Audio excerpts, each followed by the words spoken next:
Which now brings us to the backbench debate on matters to be raised before the forthcoming, I believe I might have the licence, Easter adjournment.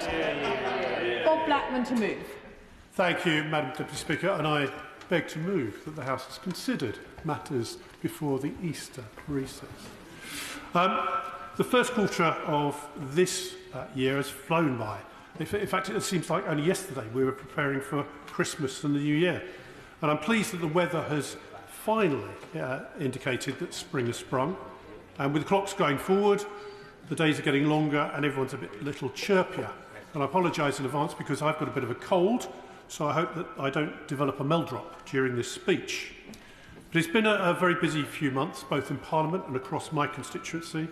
I've been speaking in the Chamber, hosting resident tours and events, visiting schools, preparing for local elections, piloting a presentation bill, chairing the Backbench Business Committee, as we've celebrated Lent, Ramadan, Navaratri, Holi, but still no trophy for Tottenham Hotspur. Maybe, if we played more like Bodrum Spor, we'd finally win something. That's an in-joke for my team. But I will also say for colleagues, it's been an exhausting time, so many of us may be feeling like a bit of a wabbit by the time we actually get to this vacation. I'm delighted that I have assumed the role of the chairmanship of the Backbench Business Committee, following in the footsteps of the former member for Gateshead after he stood down, having served 9 years as chairman of the committee. It's encouraging that so many members are keen to get in on this debate this afternoon. Particularly, I hope to hear some topical and important issues being raised. However, on the issue of backbench business debates, if any colleague is putting an application in now, you can wait till probably the end of November or December before you'll actually get a debate in this chamber because we have such a long waiting list. So I'd like to use the opportunity to thank the Leader of the House for making time to meet me to discuss the committee and ensuring that backbenchers actually have adequate time to discuss the matters that they wish to raise. Now, on TfL, regular attendees of these debates will know I regularly bang the drum for lifts in the tube stations in my constituency. I'm sorry to say I'm still banging the drum, we still haven't got any lifts. But we recently had an excellent report from the Transport Select Committee on disabled access to public transport and the subsequent statement in the House on the matter. It's very clear from the report and experiences in my constituency that we need a tighter definition of step free, and it may require change of the law. I want to make it very clear that my calls for a lift at Stanmore Station are not just, like many members of this House, campaigning to make their stations step free. The point is that the station is officially classified as step free, but that's a very broad definition, because to get from the gate line to the street at Stanmore Station requires you to either go up 71 stairs or go up a ramp so steep that even Baroness Gray-Thompson couldn't manage it. And then you have to wheel yourself through a car park with no payment for nearly 400 yards. So we think we need legislative change. If so being, that's what we will want. And also lifts at Cannons Park and Queensbury stations. Now, I note that my neighbouring constituency has got Eastcote Station that's been allocated for lifts. But it's far fewer passengers than Stanmore, according to the latest data. So clearly TfL consider the matter of lifts at Stanmore to be full of inconsequentialness. I see no other option to make legislative change which would delist Stanmore's supposedly step-free access in order to get some movement from TfL. Now, as chairman of the All-Party Group for Israel, we're all conscious in the House of the escalating situation in the Middle East, but there's a clear and present danger that if terrorists remain in Gaza, the conflict cannot have a long-term resolution, and indeed could drag Hezbollah, Iran and the extreme forces in the Middle East into a full-scale war with Israel, which none of us want to see. The events which have unfolded in the Middle East since the 7th of October 2023 have been unbearable to witness. Israel suffered the worst terrorist attack in its history at the hands of the Iranian-backed terrorist Hamas, where innocent civilians were brutally murdered, hundreds taken hostage, including babies, children and the elderly. The hostages have been held in appalling conditions, and the accounts given by those released have been distressing and harrowing. As a direct consequence of the actions of Hamas on the 7th of October and the use of civilian infrastructure to undertake terrorist actions, Palestinian civilians are facing devastating humanitarian crisis in Gaza. My thoughts are with the families of those still held hostage and every innocent life which has been lost or impacted by this conflict. I firmly support Israel's right to defend itself against security threats.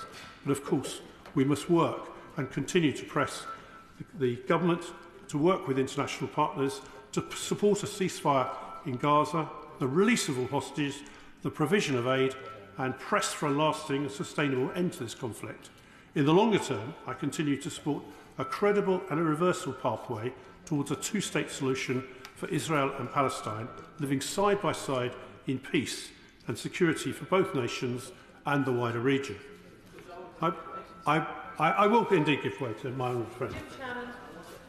First of all, to thank the Chair of the Backbench Committee for obliging myself personally for all those debates during the year. We have a couple more coming up, by the way, so I'll keep you busy in a few weeks' time. But I also want to say, in relation to the future of Gaza and Israel, does he share my concern that if there is going to be, and I support the two-state solution as a way forward, if there is going to be peace, then the peace can only happen if Hamas are not there.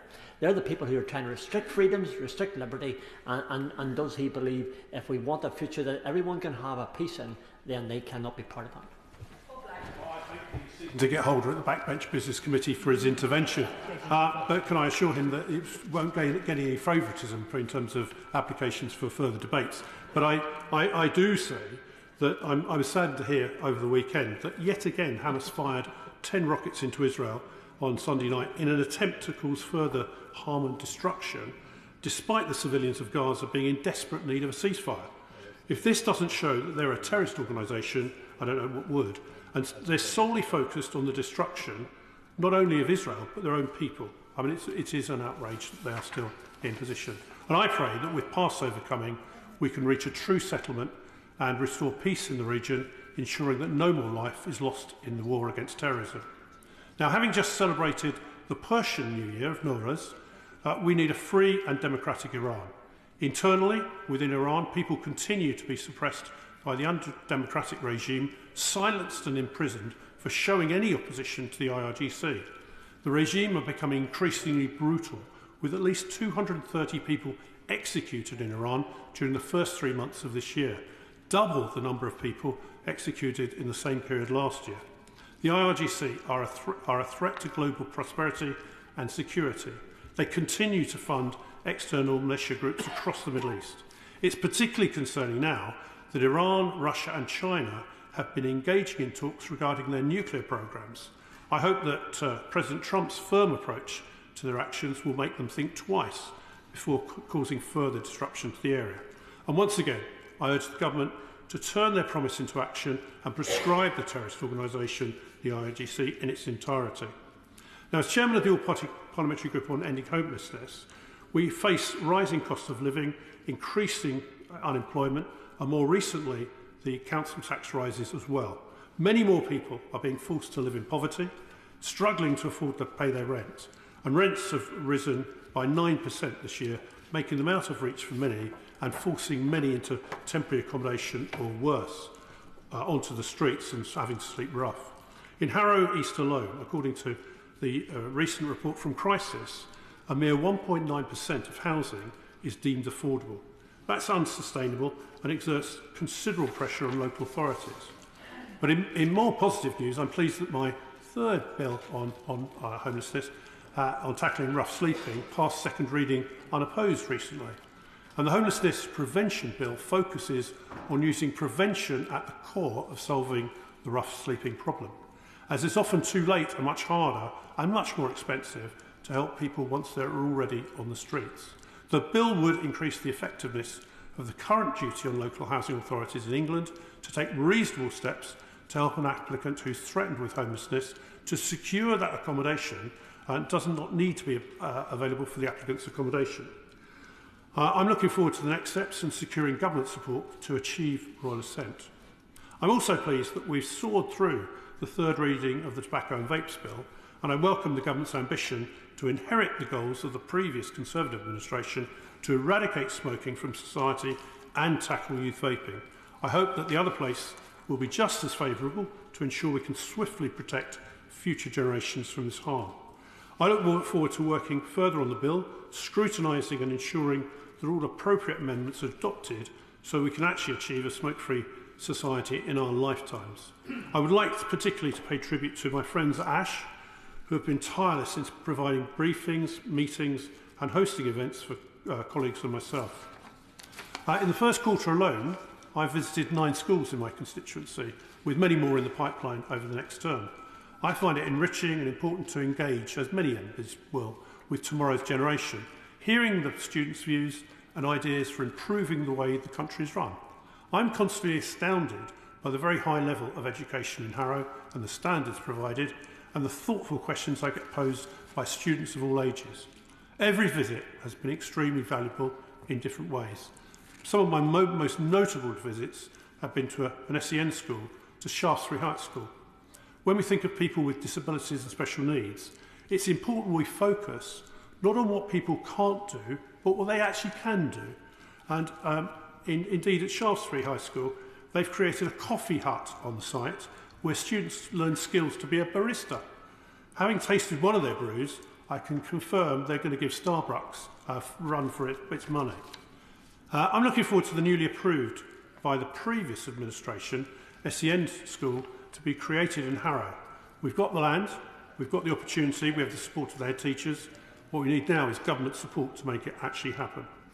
Another notable visit, mostly for my staff watching me, was the Glebe School, where we had the Holy Festival, where I was literally covered in colourful powder by the students. It was a particularly joyous occasion, celebrating spring, new life and love. And whilst the Easter recess provides a well-deserved for all members and their staff, I'll be hosting one of my 3 annual work experience programmes.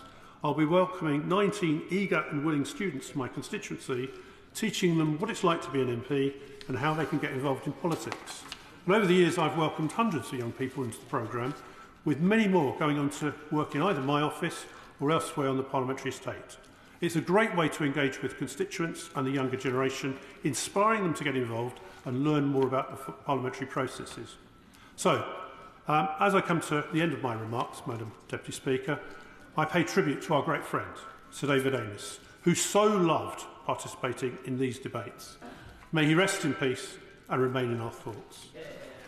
I would also like to wish everyone a very happy Easter and Passover, and hope that everyone can enjoy some rest and a well-deserved break, enjoying good food, chocolate and good company with loved ones. The question is, as on the order paper and with a birthday contribution, Adam Strickland. Yeah. Thank you, Madam Deputy Speaker. Now I know you get to go first, I may have birthdays more often. Thank you, and it's a real pleasure to speak in this Easter adjournment debate, and in doing so we pay tribute to the memory of our late colleague, Sir David Ynys. Now, I wasn't a member of the House at the time, but I hear that the number of community organisations Sir David managed to cram into these speeches was the stuff of legend. I'm unlikely to match that, but I would like to talk about 3 organisations in my constituency that make a particular contribution. I'll start with Spennymoor Town Football Club. Players, fans, club staff and everyone in Spennymoor are celebrating the club's fantastic win against Rochdale at the weekend. Winning this game means they'll play in the FA Trophy final, which is being held in May at Wembley Stadium, which is absolutely incredible. I'm really proud of what the club's achieved, and it was brilliant to see them play recently in another fantastic match. So congratulations to everyone involved. But I'm also hugely grateful to the contribution to the community they make. Since it was founded as Spennymoor United in 1904, the club's been at the heart of the town's life. Their community meals programme supports 100 residents a week. They engage 300 young people in Tudder, Cassett, Fishburn and Spennymoor and youth engagement work, and their widening participation with their disability football scheme so more people can take part in the sport. So can I thank Spennymoor Town FC for their work, congratulate them on their win, and pay particular tribute to their chairman Brad Groves, manager Graham Lee and managing director Ian Geldard. They're a reminder of what many football clubs used to be, and all could and should be: organisations that unite communities, support local people and invest in the next generation of players. Next, I'd like to pay tribute to everyone involved in running Coxer Village Hall and thank them for the wide range of activities they provide. That's because they're a village hall like no other. They're a thriving community hub used by people of all ages, running a community pantry to feed local families, organise makers markets to sell local produce, and fitness classes, hearing loss support groups, and many other great activities. And I was pleased recently to be invited to their beer festival. Volunteer Nick Young handmade a bar that held 40 different draft ales and ciders, and I felt, Madam Deputy Speaker, it was my public duty to sample the available produce, and I'm pleased to report to the House, from my hazy memory of that evening, that all the beer was excellent. Yeah. Sticking to the liquid refreshment theme, the Village Hall also hosts the craft group Pims and Needles, but there's no need to worry about either of these groups getting out of hand, because the hall also hosts rehearsals of the Durham Police Male Voice Choir. So while many villages have seen a loss of shops, of pubs and other facilities, the incredible team of volunteers at the hall remind us it's still possible to have a thriving anchor institution at the heart of our communities. Finally, Madam Deputy Speaker, I'd like to recognise the Friends of the Stockton and Darlington Railway for the leadership they've shown. Since 2013, their volunteers have led the campaign to ensure the bicentenary of the world's first public passenger railway is properly marked. And I'm really proud that 2025 marks 200 years since locomotion number 1 was placed on the tracks of what's now Honiton Station in my constituency. That crucial moment was the birth of the passenger rail network, from which all rail around the globe can trace its beginnings. The Friends Group have championed the cause of the railway, encouraged investment in local museums, established a heritage trail, and have helped shape the international festival to mark the anniversary that we kicked off recently. And I'd like to place on the record my thanks to their chair, Niall Hammond, for leading this incredible work. But celebrating this anniversary isn't just of local interest. Marking our nation's defining contribution to the creation of the railways is something I hope members from across this House will join us in the North East in recognising this year. And it's of particular pride that my hometown is not only the birthplace of the railways, but is central to their future, with modern battery-powered trains rolling off the production lines at the Hitachi plant that I was delighted to welcome the Transport Secretary back to last week. So, in closing, Madam Deputy Speaker, can I thank everyone involved with Spennymoor Town Football Club, Coxer Village Hall and the Friends of the Stockton and Darlington Railway. It's community organisations like these that make my constituency and our country the thriving places of pride and opportunity they are today. Yeah. And with an immediate 5-minute time limit, Rebecca Poole. Thank you, Madam Deputy Speaker. I am pleased to rise today and speak in my first Easter adjournment, and I also want to pay tribute to Sir David Ynys, who unfortunately I never had the pleasure of meeting. Today I wish to speak about neighbourhood policing and tackling town centre crime, which we were due to debate yesterday, so I thought I would take the opportunity to raise this important topic today. This is particularly relevant for Red Hill in my constituency, which has been suffering with increased levels of antisocial behaviour and crime in recent years. Red Hill is an amazing town that is the cultural epicentre of our local area.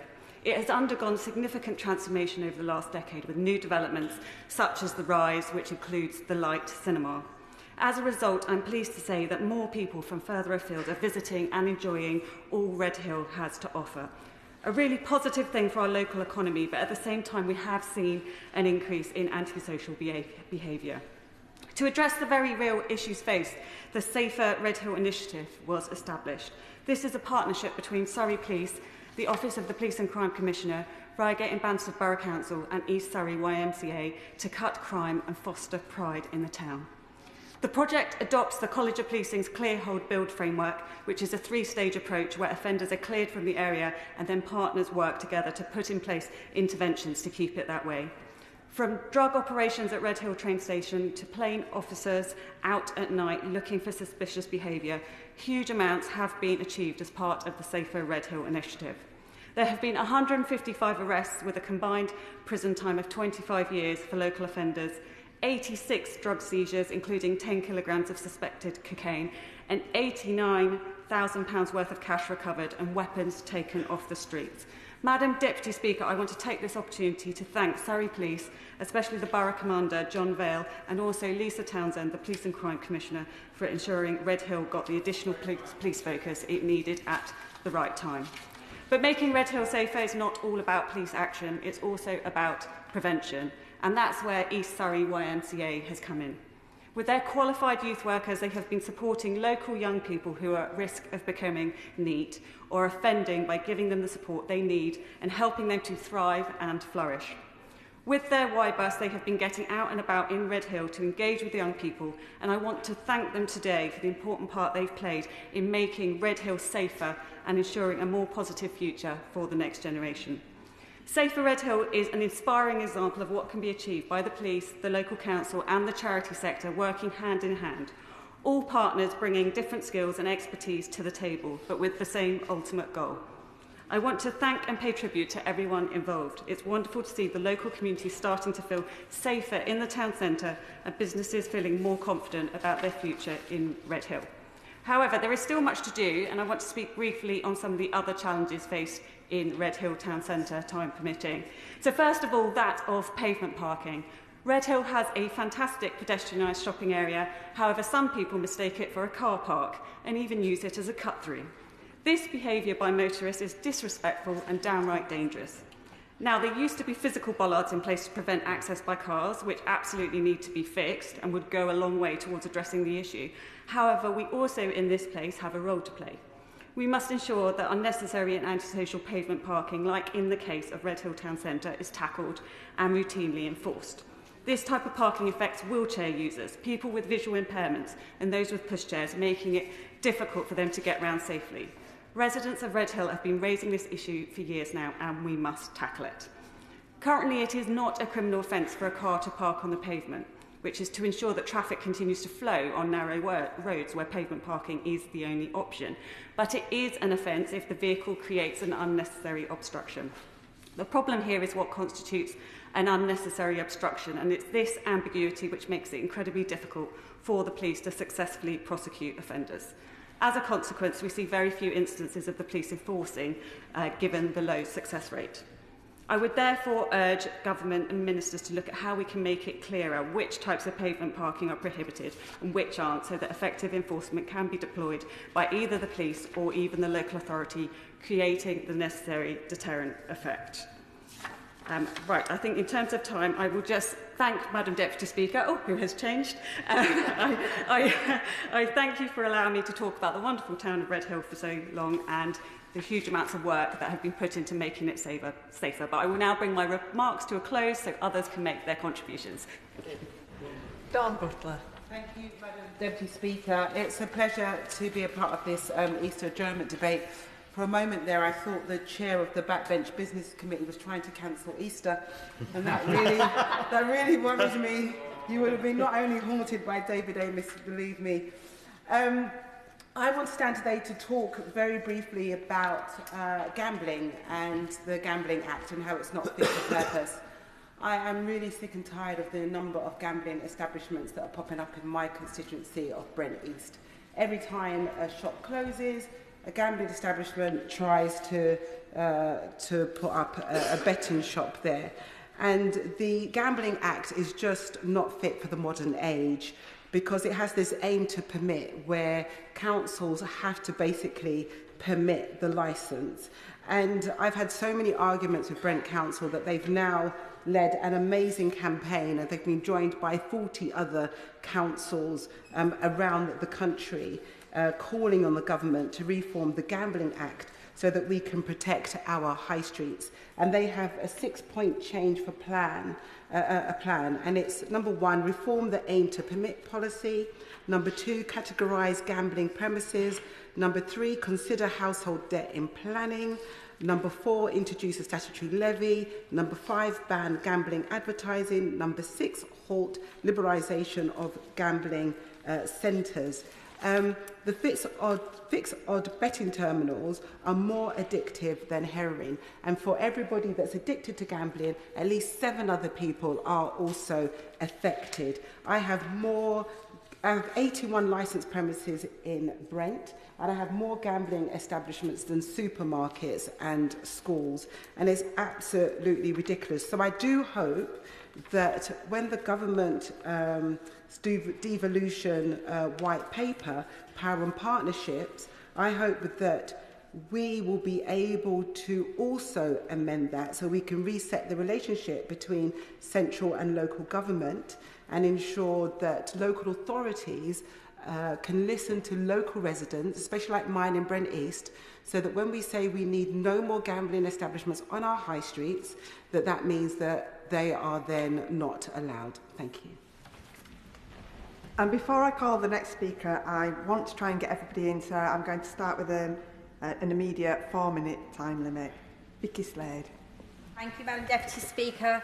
Madam Deputy Speaker, Dorset is burning.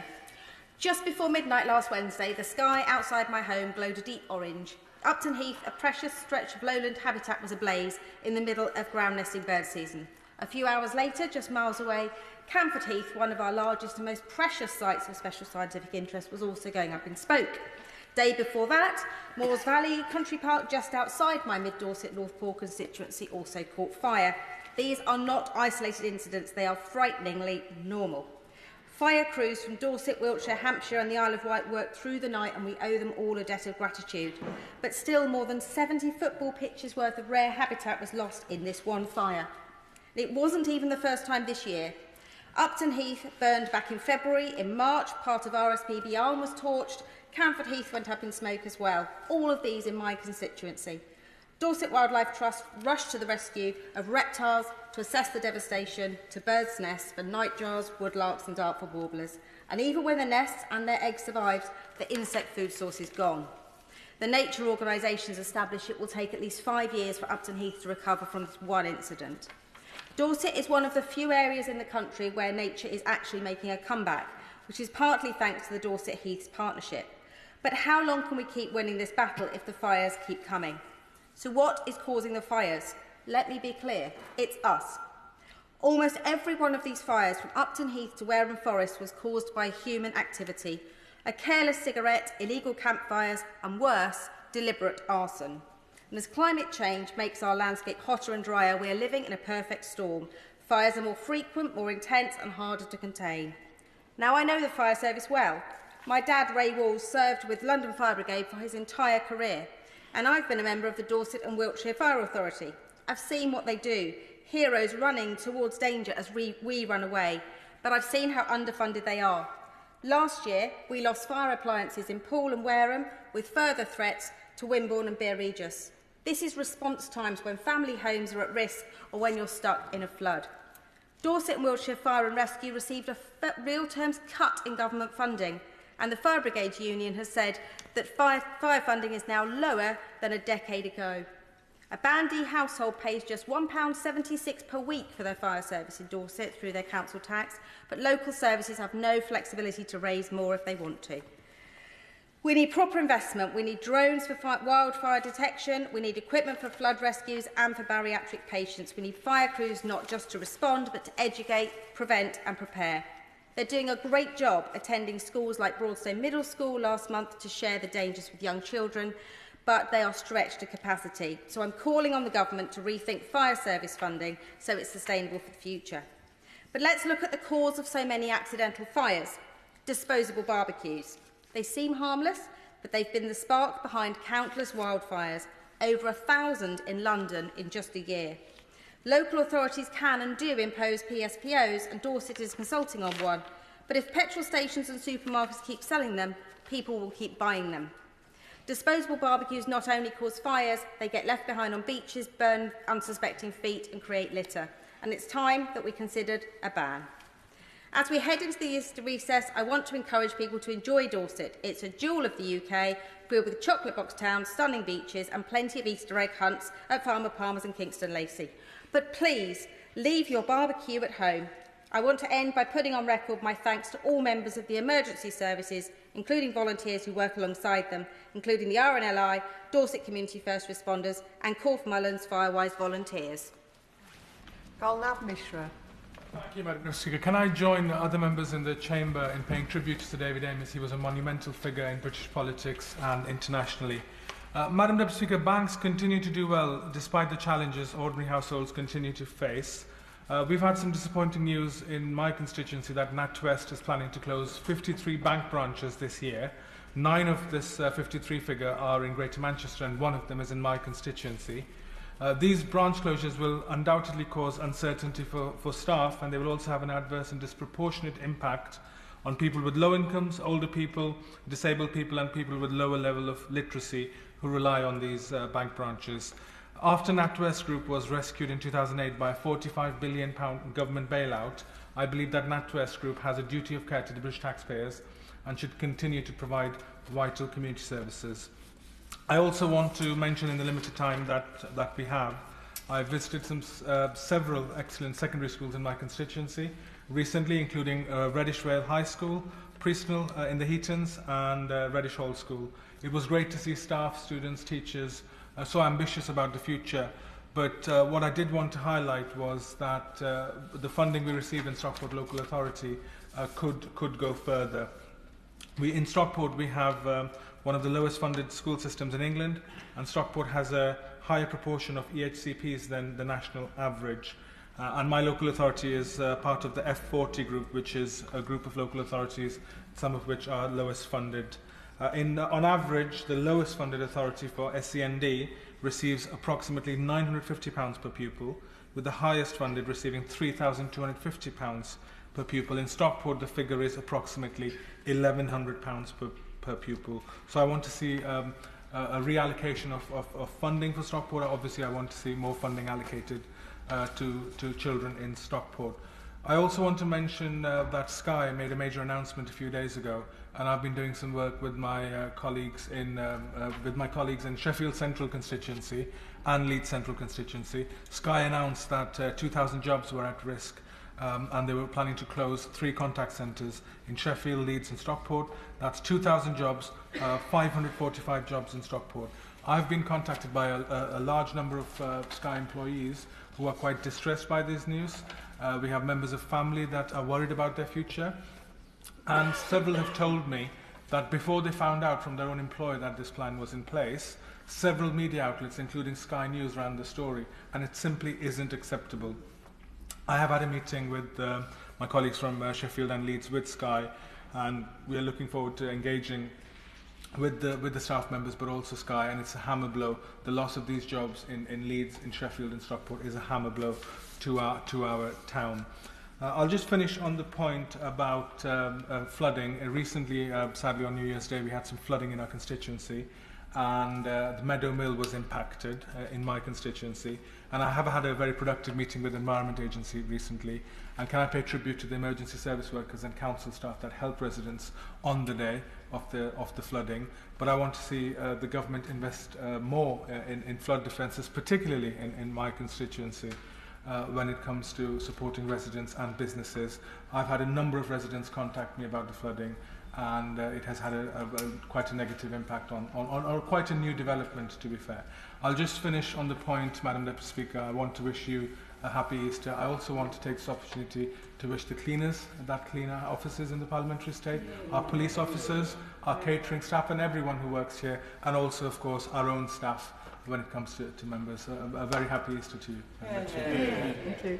I call Richard Foord. Madam Deputy Speaker, and I rise today to talk about South West Water and Pennon Group. I speak today for anyone in Devon and Cornwall who has ever had to walk past a polluted stream, stay out of the sea when visiting the beach, or stare at a water bill and wonder, how did we end up here? South West Water and its parent company Pennon has become a byword in the South West for failure, for aloofness, even arrogance. In 2024, the company dumped sewage into our rivers and seas for over 540,000 hours. Sure. And these sewage spills are supposed to happen only in exceptional circumstances. In reality, this has been regarded as a licence to pollute. If that weren't enough, South West Water is now trying to flush out of our constituents' wallets too, issuing bill rises of over 50% in some cases. I should say that Ofwat ruled last December that bills can rise by 36% on average over 5 years before inflation. But that 36% rise is on average bills that's been permitted, and many bills for residents in Devon have risen by much more. Stuart Thompson, who lives near Ellesmere, has found that even though he's not connected to South West Water's sewage system, his annual bill is now £761, when last year it was just £486, a jump of over 56%. Stuart is also a cancer patient, and his immune system is weakened from treatment. And so to protect himself, he boils his water before drinking it, because he's conscious that South West Water had a parasite, a cryptosporidium outbreak last year, and you can understand his caution given his weakened immunity. When Stuart tried to ring South West Water, he found himself 178th in the queue. This is not a one-off. Graham Long lives in the Blackdown Hills near Honiton. He also tried ringing South West Water, and like Stuart, Graham found on the first occasion that he was the 106th in the queue, then 94th on another occasion. He tried again at a quieter time, 87th in the queue, and then on a perhaps a different day, quieter still, 74th in the queue. This is absolutely crazy from a water company that is hiking people's bills in some instances by 56%. Louise Thompson from Sidmouth contacted me in disbelief about her instalments. She did get through to South West Water, and when she raised her concern about her raised bill, she was offered a reduction to £49 a month rather than the prior £70.32 that she'd been billed before. But when she worked out why this was, it was because the instalments would be spread over 12 months rather than 10. So a cloak for actually no bill reduction whatsoever. And yet this is a company that since privatisation has paid out more than £4.5 billion in shareholder dividends.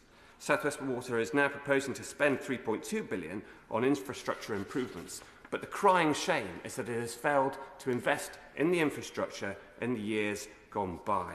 And this week we've learned that the PR company, or rather the PR side of the business, is going to be joined by no other than the former MP for Exmouth, Simon Jupp, who is going to speak for South West Water, having attacked them while the Member of Parliament. Thank you.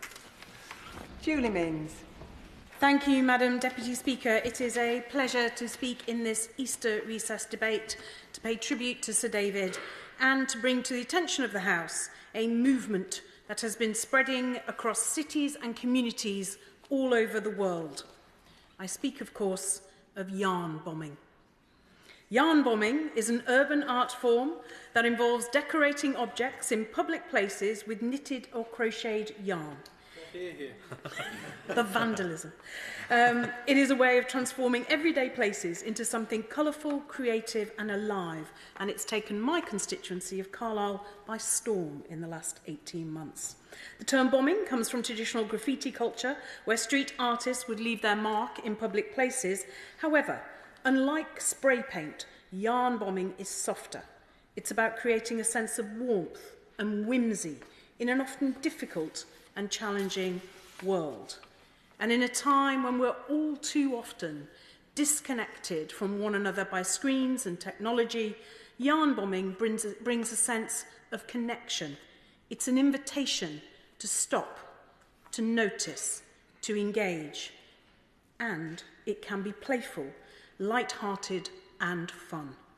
In Carlisle, that light-hearted fun started with 3 ladies who began meeting in their local community centre.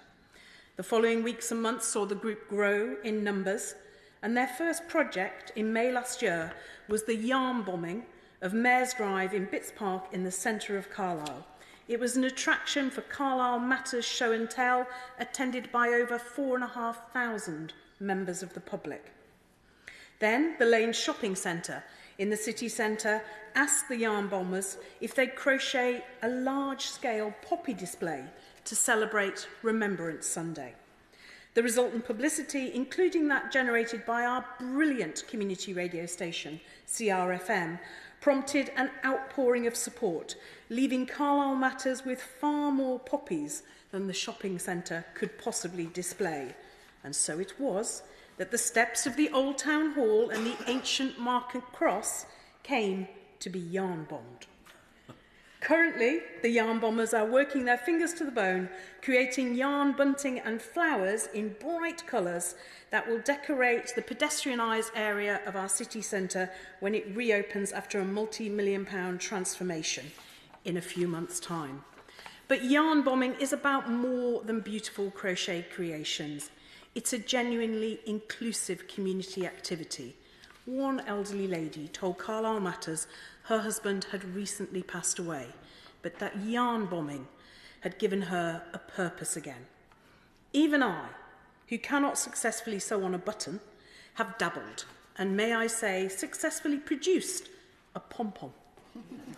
So next time you pass a tree wrapped in bright-coloured yarn or a lamppost draped in knitted flowers, take a moment to appreciate the creativity, the effort and the message behind it. And finally, Madam Deputy Speaker, on the subject of meaning and message, may I take a moment to celebrate and thank our church leaders during this busy period of Lent and as they approach the celebration and hope of Easter. And I should like to give special thanks to the Bishop of Penrith, Robert Hay, who for over 18 months now has also been acting diocesan bishop of the Diocese of Carlisle, and for whom Easter will therefore be doubly busy. May I conclude, Madam Deputy Speaker, by conveying my good wishes to you, the Speaker, Deputy Speakers and all parliamentary staff for a joyful Easter. Llinos, Medi.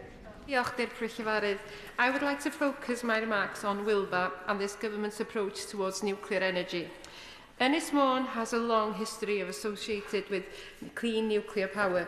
It was in the 1960s that 2 Magnox reactors at Wilbur were constructed and came online in 1971. By 2015, both reactors reached the end of their operating life and were shut down.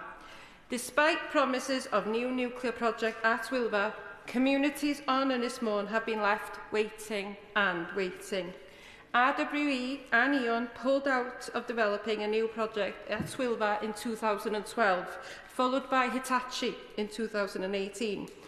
The Prime Minister has recently said that the world has changed and that it's not the job of government to sit back and hope for the best, or simply manage the moment. In this spirit, I ask the government to look seriously at developing the site at Wilbur. This would provide a reliable, clean source of power that could last for up to 80 years, strengthening our energy security at a time when the world is becoming more uncertain. It is estimated that a large reactor project would create 10,000 jobs during construction in North Wales and 900 long-term jobs during operation. This is in an area of Wales with some of the lowest wages. If the government is serious about generating growth, then it must surely see that developing the site at Wilbur is a no-brainer. Now the government has changed its approach to the planning system for nuclear projects. Whilst I recognise the government's aim of making the planning system to make it easier for more sites to host nuclear power, this should not come at the expense of progressing with development at Wilbur. The removal of the preferred sites, including Wilbur, in the government's nuclear planning policy will likely lead to confusion for developers as to where they should prioritise their investments. I urge the government to reinstate Wilbur as a preferred site in the national policy statement for nuclear energy generation. We also have little clarity from the government as to the role of Great British Energy in supporting nuclear energy at Wilbur. I had tabled an amendment to ensure that nuclear development would be at the heart of GBE, but this was rejected by the government. As the Chief of Rolls-Royce has said, the UK government runs the risk that critical supply chains to support the development of small nuclear reactors will be built elsewhere if it fails to select the companies to build them by the end of June. The government says that it will announce plans for SMR soon, but when exactly will this be?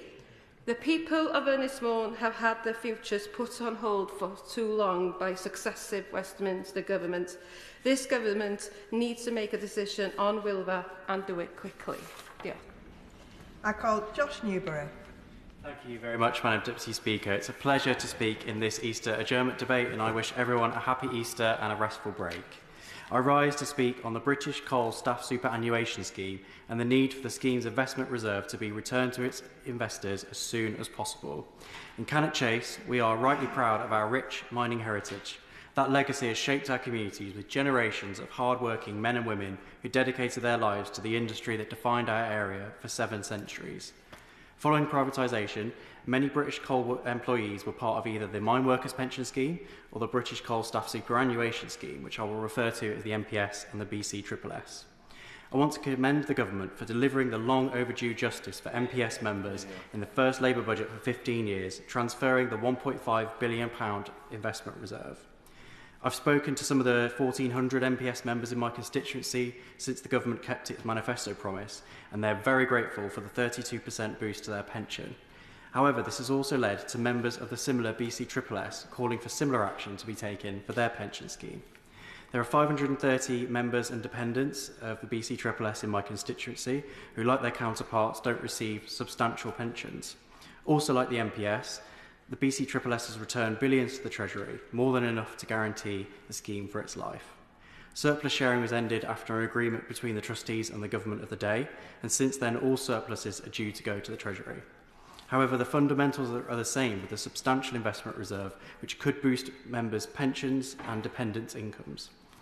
Very sadly, this is an urgent matter.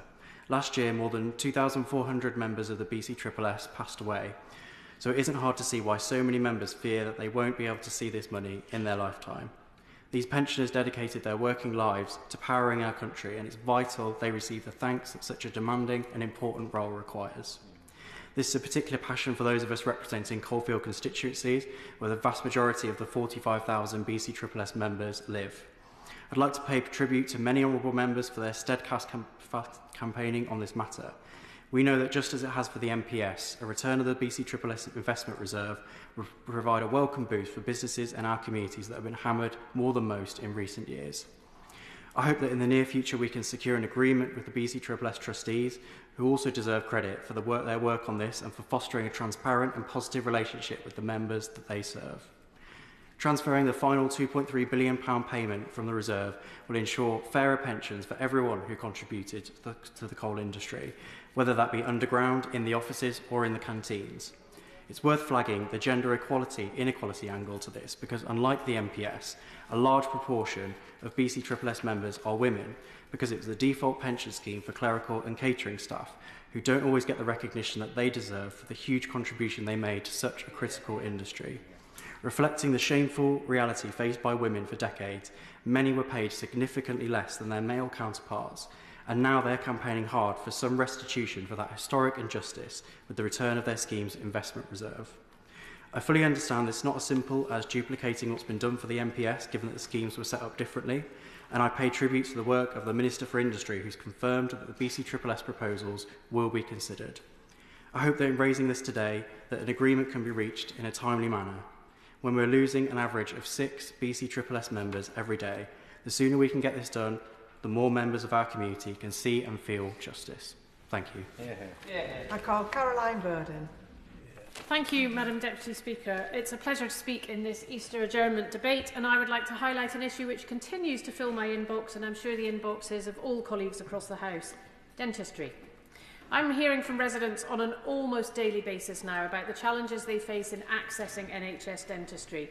Stories about people who've been on a waiting list for years but still haven't seen an NHS dentist, people who are in pain but unable to access treatment, pensioners being quoted thousands of pounds for a few fillings, pensioners questioning why NHS dental treatment is not available to them despite paying national insurance contributions most of their lives. children who need braces that their parents can't afford, and children with special educational needs who need support with oral hygiene. Unfortunately, there's very little reassurance I can give them. 9 months after the general election, we're still waiting for meaningful progress to be made on this issue, despite a Labour manifesto promise to tackle the immediate crisis. Statistics from last month show that 98.6% of people in the South West who tried to make an NHS dental appointment in the last 28 days were unsuccessful. In Devon, there are simply not enough NHS dentists. No practices in my constituency are taking on new NHS patients. One was taken over by a new owner last June and still only has one dentist, despite inheriting the patient list of 3. The government's promise to roll out 700,000 extra urgent dental appointments is welcome, but it's not a simple solution. NHS Devon are being asked to provide 25,000 more urgent care appointments than they did last year, and while we agree these appointments are much needed, it will be a huge challenge for the ICB to deliver. NHS Devon has already increased the minimum unit of dental activity rate beyond the nationally mandated uplift figure and invested £276,000 into the Golden Hello scheme to attract dentists to the area. However, they tell me that clear feedback from providers shows that the current remuneration is not sufficient to sustain baseline activity, let alone incentivise more additional activity. There are concerns over the impact on routine dental activity and preventative care from the concentration being given to a higher rate being paid for urgent care appointments. And one local dentist told me that the lack of NHS workers is not just down to money, but also the environment they work in. Private dentists can give more dedicated attention to patients, deal with less red tape, and might experience a better work-life balance. But the vast majority of NHS dentists are self-employed, so even those carrying out NHS work are at risk of litigation. If the risks are the same but the rewards are less, why would a dentist choose to carry out NHS work rather than private? We need to look at how we can change the system to make NHS work more attractive. I have written to the Minister for Care asking what consideration has been given to allowing ICBs to use discretion when providing funding for projects which fall outside of contractual regulations, but I'm yet to receive a response. And I've also asked what plans are in place to allow ICBs to modify underperforming contracts, as I understand the current system doesn't allow them to make changes. With an underspend of around £12 million in Devon, flexibility to change contracts is key. Again, I'm yet to receive a response. Private dental care is is unaffordable for many people. The cost of living crisis, coupled with recent welfare cuts under this government, is only worsening outcomes. If we don't act now, the situation will continue to worsen and implications will be even more widespread. Oral health is crucially important. Oral health for children even more important, and we cannot wait any longer for this situation to be resolved. Lee Pitcher. Madam Deputy Speaker, I hope in the future, when it gets to Easter recess, you'll be able to fly away with me to Doncaster Sheffield Airport once it's reopened. But for now, let me shine a light on some amazing work that's done within my community, and I'll start with sport. I'm really lucky to have some amazing football clubs that inspire young children in our local area. We've got Rosington Football Club, Epworth Colts, Butchery Juniors, Dunscroft Warriors, Hayfield Football Club, Club Thorn Colliery and Finley Harriers Junior Club, who provide opportunities for children to develop their skills and build lifelong friendships. And it's not just football as well. In Thorn, we've got the Thornensians Rugby Union FC, who have long been a pillar for the local sporting community. Founded in 1939, the club didn't play its first game though until 1945 due to the war. But Reg Clayton, its founding member, was there for that very first match, and now at 100 years old, is still a supporter today. And it's a club built on heritage and heart, and every Sunday it proudly hosts over 100 boys and girls playing rugby, nurturing the next generation and keeping the community spirit alive. I'm sure Reg is very proud. And on the Isle of Axone, we're home to a cricket league that dates back to 1936, when West Butterwick took home the trophy. That heritage still lives on in the clubs that take part today and take to the field every summer, week in, week out, supported by the volunteers who I'd like to pay homage to today. Now, across our communities, we are fortunate to have remarkable individuals and organisations working tirelessly to support those in need. Local hero Vera Owen, who is also our midwife, I have to say, to my young children, is one of them. And week in, week out, she collects surplus food from supermarkets for the food bank. and leads on fundraising efforts, all without asking for recognition. Well, today we're doing that. And Mary McMillan at Doncaster Food Bank similarly runs a campaign to provide basic facilities such as showers, affordable laundry services and cooking amenities, supporting not just those facing homelessness, which is really important to me because, as you are aware, Madam Deputy Speaker, I was homeless for a period as a child, but families in temporary accommodation and for the wider vulnerable community. I would like to take a moment, though, to also recognise the tireless work of our local councillors. In Fornamore Ends, Mark Holbrook, Susan Durant and Joe Blackham have delivered real results for the community. They fought to keep Fawn Station open after the pandemic. They offer lots of wonderful local services for our residents, which includes some work that they've been doing on the local Fawn Leisure Centre. In Roslington, Portray and Austerfield, Ken Guest, Bob Anderson and Rachel Blake have shown what committed community-focused representation looks like. Over the last 4 years, they've secured vital road safety measures, including a zebra crossing at Baltry, Pelican Crossing at Roslington, and have made sure that it's affordable to swim for everybody with a £1 swim scheme. And finally, our Hatfield councillors, Glynis Smith and Linda Curran, have worked with real dedication to support our local people and strengthen community life. They've backed a range of grassroots initiatives and are making a real difference. That includes support for the Hatfield Library, run by brilliant volunteers like Sue Lounders for over a decade, where children's events are held every school holiday free of charge. They've helped fund Dunscroft Together, which runs a youth club giving young people a safe and welcoming place to be. And they've hosted celebrations for Dunsville Community Centre's 50th anniversary, where lots goes on there, like the Mark Guest Taekwondo School. Overall, I want to thank those incredible community champions for everything they do day in, day out. Their dedication, their compassion, their tireless efforts remind us just how special our and my constituency is, and how strong we are when we come together to support one another. Have a very happy Easter. I call Gideon Amos. Thank you, Madam Deputy Speaker, and I rise to speak in this debate. It's a pleasure to do so in a debate which pays tribute to the memory of Sir David Amos. I want to raise an issue which, like my honourable friend, the member for South Devon, is absolutely filling my postbox, which is, and my email inbox even, and that is the collapse of NHS dentistry in Taunton and Wellington, across Somerset, and indeed across the country as a whole. When I first did a survey on access to NHS dentists in 2022 in Taunton and Wellington, over half reported they're unable to access an NHS dentist. And since then, things have just got worse and worse. In the months since the general election last year, I've received hundreds of emails about this issue. It feels like a tidal wave of distress, people struggling with pain, facing unaffordable bills for private treatment, or simply giving up on dental care altogether.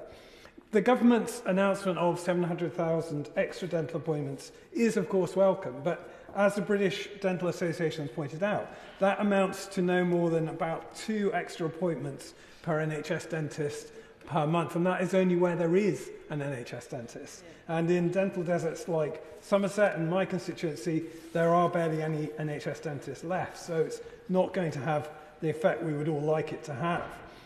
Particularly because the government's figures are a real underestimate of the position in Taunton and Wellington. The government said in February that 1 in 4 people have been unable to see an NHS dentist. But as I say, the survey I carried out in 2022 showed just over 1 in 2 in my constituency couldn't access an NHS dentist, and I'm sure that's only increased. So today I've launched a new survey, following up on the one I did 3 years ago, of constituents, schools and local dental practices to expose the real costs that people are paying out for what should be free treatment, given the collapse in dental services, which should of course be free to children and eligible adults. Now, that was launched about 2 o'clock this afternoon, Madam Deputy Speaker, and I'm grateful, Madam Deputy Speaker, that we are allowed to have mobiles in the chamber, because I've just been told that at the beginning of the debate there were 50 responses to the survey, and during the debate there have been another 16 responses. So it's clearly hit a nerve, and it really affects people in my constituency. One constituent told me how he's had to spend over £1,000 to treat his child's dental needs. All children should be free, of course, under the NHS, but they're not getting that free treatment. And the facts are that that entitlement means nothing if there isn't an NHS dentist to go to. So too many in our area are facing the choice of pay up or live in pain. Bills often running into hundreds of pounds and bills which people can ill afford given the cost of living effects of recent months. It's not just about teeth, really, is it? It's people's dignity as well. It's their health. It's where they feel about their lives and themselves. So I do urge the government to not to underestimate the scale of this problem, particularly in areas like Somerset. We need urgent reform. We need urgent action. The broken dental contract really needs to be renegotiated, and we need to see proper incentive to bring dentists back into the NHS. So I hope the government will look closely at the evidence that my constituents are sending me and sending in, and will work with me and with others, of course, to make the situation better. And with that, Madam Deputy Speaker, I'd like to, as we look forward to eating lots of chocolate and being in need of a great many more dental appointments, I'd like to wish all my colleagues across the House, and of course the staff, security and police officers who look after us so well, a very happy Easter. Alex Mayer. Thank you, Madam Deputy Speaker. With Easter approaching, I think that thoughts often turn to eggs. My favourites are Cadbury's cream eggs, or possibly Smarties ones, but the ones I want to talk about this afternoon are the eggs that chickens produce, which are sold in our supermarkets.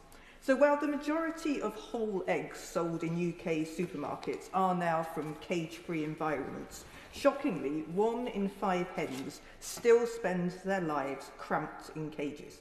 Because when battery cages were banned, in many places what are called enriched cages were introduced to replace them.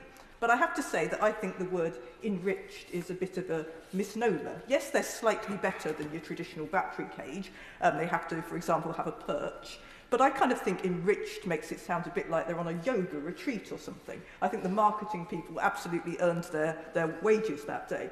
In reality, it's absolutely nothing of the sort. I think confinement cages might be a better description. They are a size less than a piece of A4 paper. Minimal room for the birds to spread their wings. They restrict natural behaviour. Hens can't properly dust bathe or forage. All of them subject to frustration and to stress. Now, I welcome the £22 million DEFRA fund to transition to higher welfare standards for hens, but I also worry about low welfare imports that undercut our UK farmers, especially in powdered and liquid eggs that are often found in other products, like a quiche or maybe a hot cross bun at this time of year, and they often come from countries with lower animal welfare standards. But back to shell eggs again. So if you're buying a dozen eggs and planning to tuck into maybe a soft-boiled egg this Easter, do check where the eggs come from. They actually all have a code printed on their shell, and the first character on that tells you. And if it's a 3, it means that the bird was caged. So anyone can choose to vote with their feet and support our hen heroes and make an extraordinary difference. Now, sticking briefly with the Easter theme, as the Easter getaway approaches, I wanted to give a shout out to the UK coach sector, often the unsung hero of holiday travel.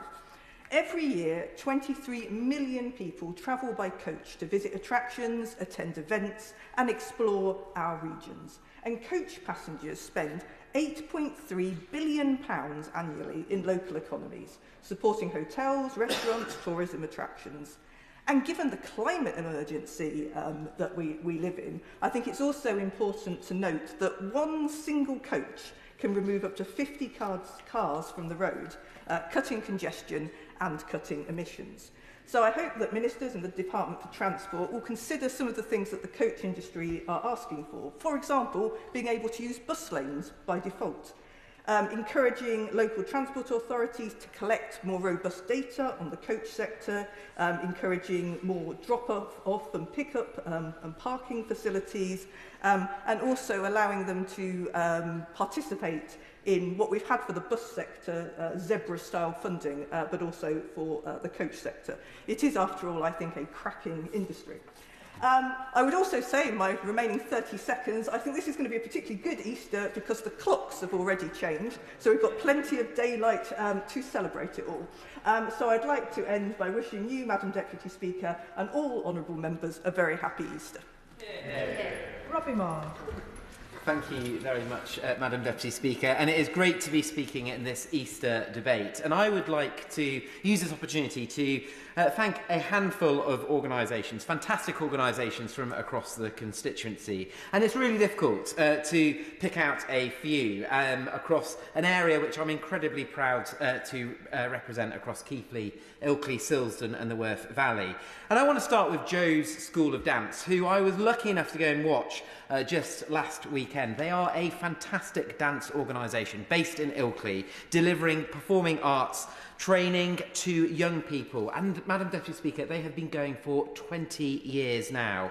And I was lucky enough to go and watch their 20th anniversary performance. And I want to say a huge thank you to Jo, who has dedicated 20 years of her life to providing a great deal of confidence to our young people from not only Ilkley but the wider area, whether it is in dance, singing, choreographing, becoming much better at dancing.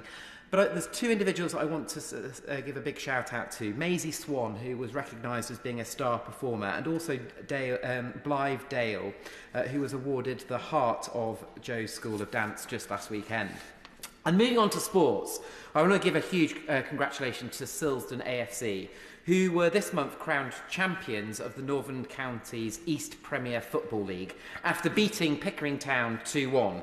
This is an incredible achievement in what is the Cobbydale's 120th anniversary year, and it means that for the first time a local club from our part of West Yorkshire will be playing just 3 divisions below Football League. A remarkable feat, Madam Deputy Speaker. And as a Silsdener, I can't confess to being a Cobbydaler, because I'm definitely still an Off-Cumden when it comes to living in Silsden, but the whole town is incredibly proud. And I do wish to put on record my great deal of thanks to the amount of effort that they are putting, not only in raising the profile of Silsden, but indeed supporting the many young people across Silsden.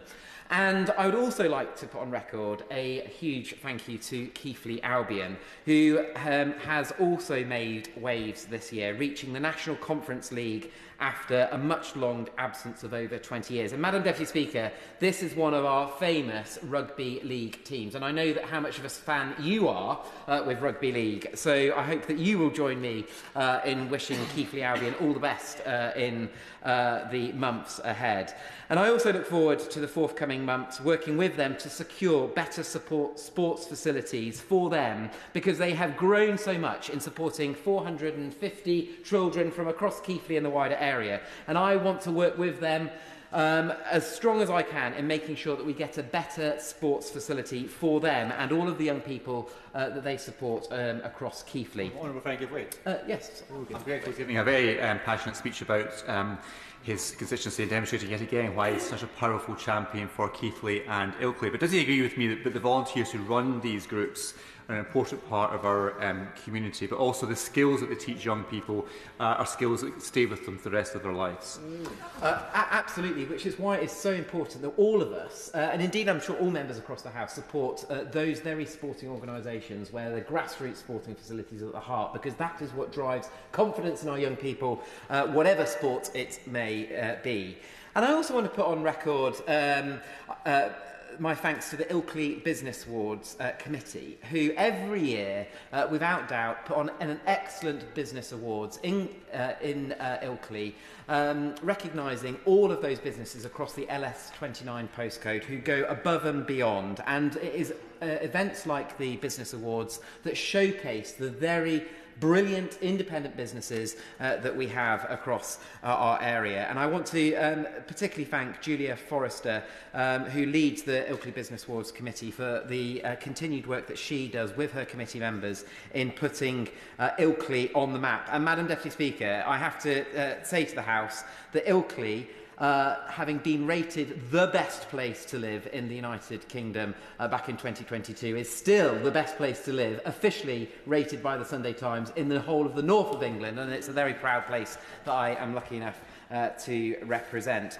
And finally, Madam Deputy Speaker, with your permission, I would like to give a huge shout out in the remaining 30 seconds that I have to my incredibly brave younger sister, Becky, who today, after 18-month battle with breast cancer, has today had her last chemotherapy treatment, and prospects are looking good. So on that note, can I wish all members across the whole House a very happy Easter, and thank all of the staff in this House who do a great deal to look after us all, and I wish them a happy Easter as well. John Pearce. Thank you, Madam Deputy Speaker. It's a pleasure to speak in the Easter adjournment debate, and the matter I'd like to raise before we adjourn is the importance of devolution and local government reform that is being spearheaded by this government. Labour's plan to simplify structures, cut duplication, reduce waste and slash costs, whilst at the same time giving local leaders the tools they need to deliver growth for their areas, raising living standards in every part of the country in a way that is directly accountable to residents, is welcome and long overdue. Madam Deputy Speaker, to understand why devolution and reorganisation is desperately needed, you can look no further than Derbyshire County Council. Conservative-led Derbyshire County Council has failed in almost every step of the way in delivering for my residents in High Peak. Derbyshire Conservatives have all but taken the council to bankruptcy. Under the watch of the Conservatives in Derbyshire, we have the ignominy of being dubbed the pothole capital of the UK by the RAC. Children with SEND and their families have been shamefully let down, with Derbyshire County Council receiving a damning Ofsted report which found widespread and systemic failings. Older people in our communities have been left distraught, with plans to close our care homes and our daycare centres. Indeed, Queen's Court Day Centre in Buxton was closed last week with no notice. With a record like this, it is no wonder that in the immediate aftermath of the government's announcement for local government reform, that the Derbyshire Conservatives put in a proposal to cancel the local elections and convene an 800,000 whole Derbyshire council. I'm glad that this proposal was rejected by the government, and their plans for cancelling the local elections in May were refused. Derbyshire Conservatives can run from the voters, but they cannot hide.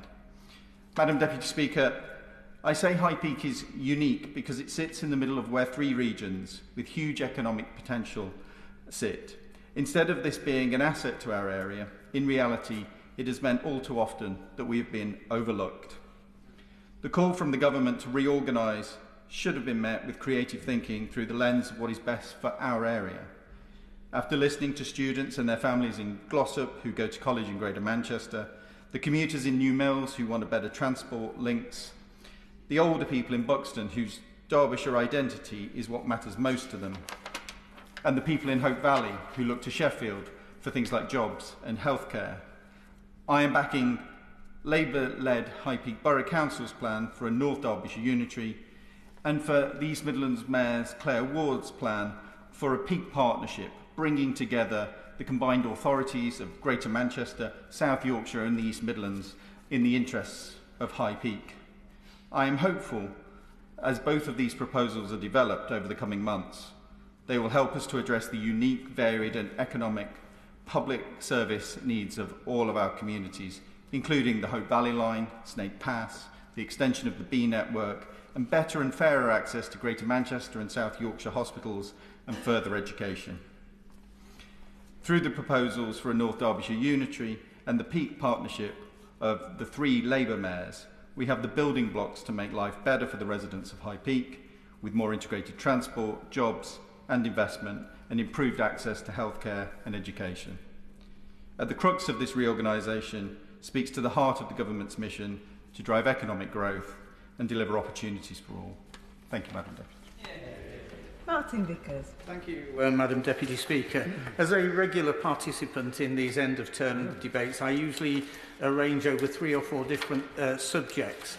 But on this occasion, I want to return to the issue that I've raised on a number of occasions in the House over the last few weeks, and that is the future of the steelworks at Scunthorpe. Now, the Scunthorpe site, members should know, is the equivalent of 1,133 Wembley football pitches.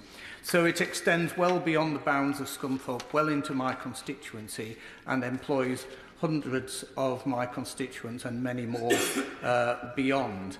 Now, I've spent all my life living in the Grimsby-Cleethorpes area, and sadly, Cleethorpes no longer part of my constituency, but I have gained a ward in Grimsby as a result of last year's reorganisation. And I am old enough to have witnessed the decline of Grimsby following the loss of its core industry, the deep-sea fishing. Now, members across the House will have had similar experiences with towns that lose their core industry, be it shipbuilding, mining or whatever.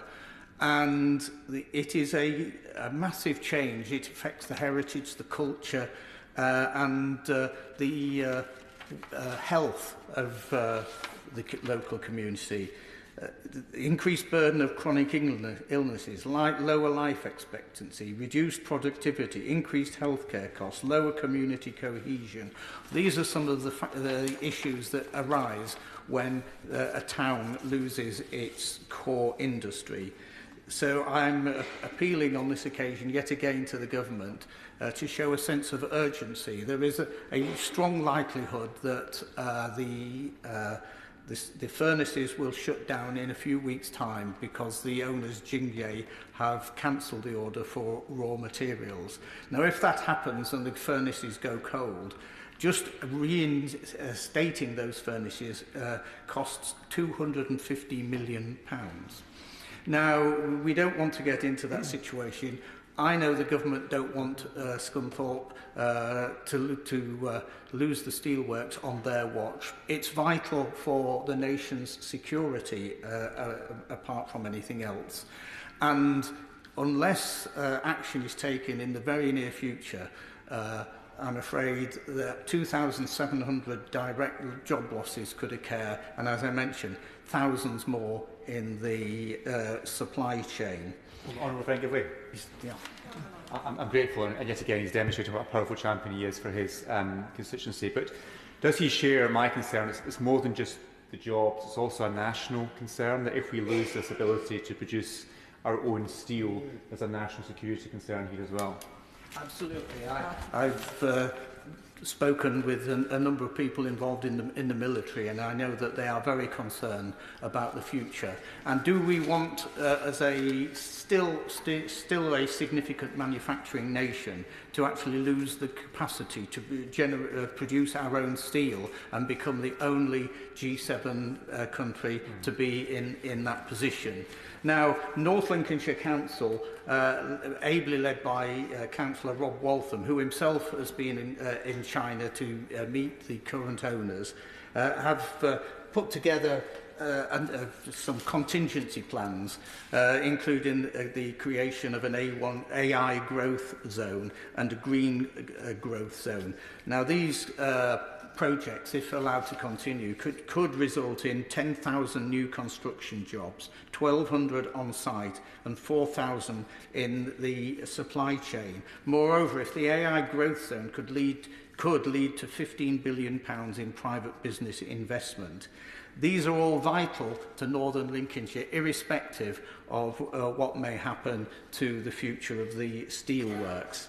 The Humber region, more widely, is very significant for a whole host of energy projects involving hydrogen, sustainable aviation fuel, carbon capture and the like. And it is absolutely vital if the government, for the government to recognise that it must give support to these new projects, irrespective of whether there are job losses in the steel sector. So, Madam Deputy Speaker, I close by urging the government to show a real sense of urgency on this. My own preference, as I mentioned in the UQ yesterday, is that the government have got to nationalise the industry to give it a breathing space, to attract new private sector investment and to keep those jobs of those thousands of people. And a happy Easter to you, Madam Deputy Speaker, and all the staff and members.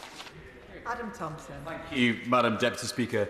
A few weeks ago, my barber, Ev, sent me a DM. It was a video from 3 lads in Ilkeston in my constituency, and it was going viral.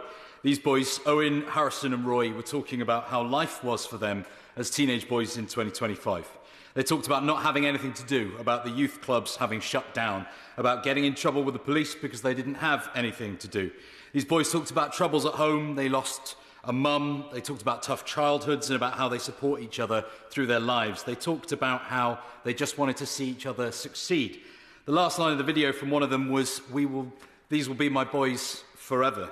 These boys, Madam Deputy Speaker, Owen, Harrison and Roy, reminded me of my own time growing up and my own boys. Throughout my time in school and indeed well into my mid-20s, I took no interest in politics because I felt it wasn't something that I really had a stake in.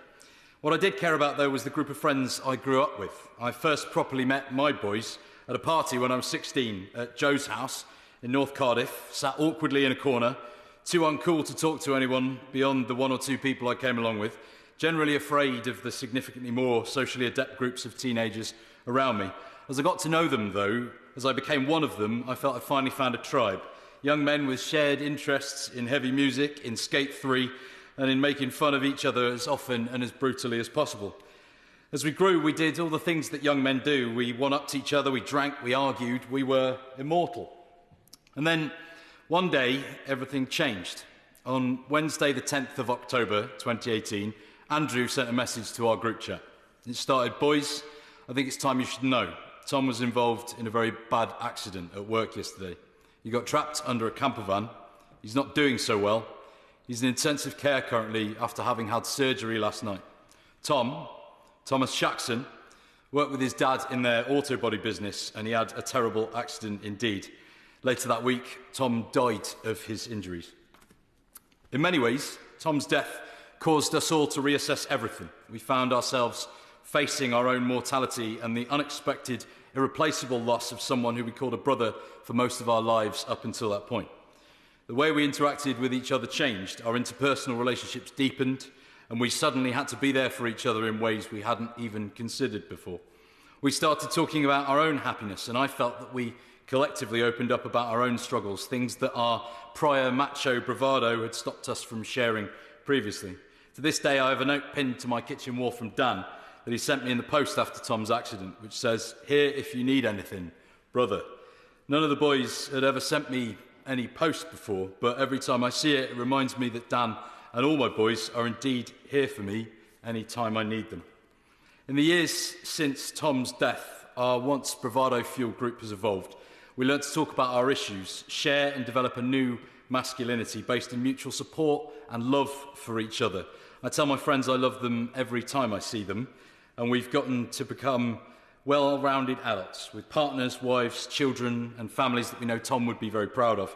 A special shout-out to Joe today, Madam Deputy Speaker, who this past weekend, after 15 years of graft, became a consultant hand surgeon. We're incredibly proud of him. And all of this, Madam Deputy Speaker, is why I think it's so important for those of us that have been on a journey like this to share our stories with boys like Owen and Harrison and Roy, who are growing up today. With the rise of increasingly toxic online culture, with so much social media encouraging boys to take increasingly hateful stances, spreading vile misogyny and the lie that women and girls are somehow beneath them, it's incumbent on all of us to share the positives that can be gained by opening up, by being there for each other as boys, as men, and letting each other know that we're here for one another whenever we need it. Yeah. Graham Downey. Thank you very much, Madam Deputy Speaker. There are three things I want to briefly cover in this debate this afternoon. First, the world, as we know it, has changed drastically in the 9 months since the general election. Sometimes to our constituents, these threats can feel abstract and distant, but we know that it is our constituents who will feel the pain in their pockets, probably those that have the least and that will be rocked most by the disruption and chaos we see all around us. Some of those threats have meant difficult decisions have had to be taken, including the reduction in overseas aid in order to fund necessary increase in defence spending over this Parliament and the next.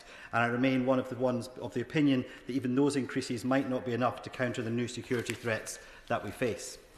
But if this period is to be remembered by history as one of instability and global shifts, then let it also be remembered as a time when we endeavoured to build a new foundation for the future, one that helped future generations succeed and to build a better world.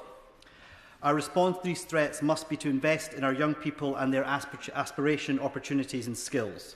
Not only will necessary increases in defence spending support thousands of jobs, but as necessity is the mother of invention, these new conditions create an unmissable opportunity for investment in innovative engineering and high-tech skills that can be applied in other sectors.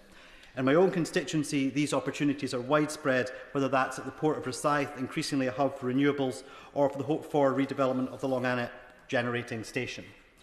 And it is considering that future that my second point follows. That is the imperative to invest in skills. That means investing in skills for the long term, working better with further education establishments such as Fife College in my own constituency, and building better links with businesses. Sadly, in Scotland, that link with businesses is lacking, and we are seeing a stalled skills agenda failing our talented and ambitious young people. Businesses of all sizes in my constituency have told me that they are increasingly using or considering using city and guilds or similar training modules in England, and not even bothering to have discussions with Scottish Qualifications Authority, such as the long, laborious and bureaucratic process. The abject failure of the SNP on skills will have long-term implications for young people across the country. Madam Deputy Speaker, if we are to make the future truly one for the next generation, we must support them to build that future. That firstly means stopping demonising young people who've struggled with more once-in-a-lifetime crisis by this stage of their lives than any other generation. From credit crunches to pandemics to political instability and uncertainty at home and around the world. They have seen services and support for them eradicated, chances to get on the housing ladder vanish, secure long-term employment a pipe dream, and all while wealth sits with generations of their parents and grandparents. This Parliament must not continue the trend of giving only to older generations without engaging and energising younger people as well. The fact of the matter is there will be no money left by the time people my age are hoping to retire unless we do so. Young people are not asking for mango sorbet and Malbec, but they are asking for respect and understanding, and that is what we should be giving them. Antisocial behaviour is not the preserve of the young. Crime is not the preserve of the young. Alcohol and drug misuse is rising in people of older generations, not amongst younger people. And tolerance of others is much higher amongst younger people than amongst people my age and older, as I think everyone in this House will attest, having encountered with social media and dealing with some constituents. Madam Deputy Speaker, as we enter this recess, we should remember that we are still very much in the early stages of this Parliament, and yet have already seen unprecedented turmoil and change that is shaping our future. While much of that might be outside control of government, it's vital that our response is to enshrine in place the right foundations built with confidence and commitment for the future of young people and for our country, because those two are indivisible. And if we do not leave this place in a better condition for those who follow us, then after all, what we strive for, is it not? Amanda Martin. Thank you, Madam Deputy Speaker, for the opportunity to speak in today's Easter recess debate, and I want to associate myself with the warm words about Sir David Ynys. Madam Deputy Speaker, it's a privilege to speak in my first Easter recess debate, although not my first time in this place, in fact, my 101st. As I rise, I want to say a huge thank you to the warm and welcome reception I have received across my constituency. Visibility as an MP of Parliament is vital if we are to truly represent the people who put us here, alongside those that did not. Because as MPs, we need to understand the issues they face and the challenges they need help with, and we can only do that when we are present. I welcome the challenging and the interaction in my surgeries, coffee mornings and pint with your MPs.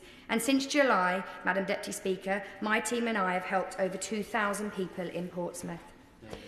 One pressing issue, Madam Deputy Speaker, as we approach Easter from my constituents in Portsmouth are about to be set the crunch on their household budget.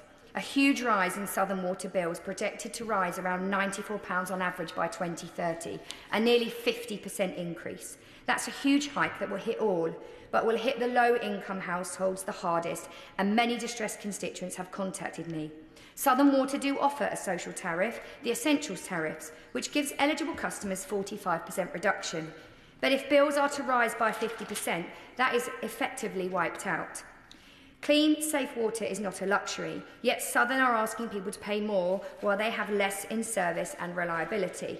But this does not just affect households, but businesses too. For example, the Wake Park at Hilsey, a great local business, has lost 88 consecutive trading days through poor quality of water.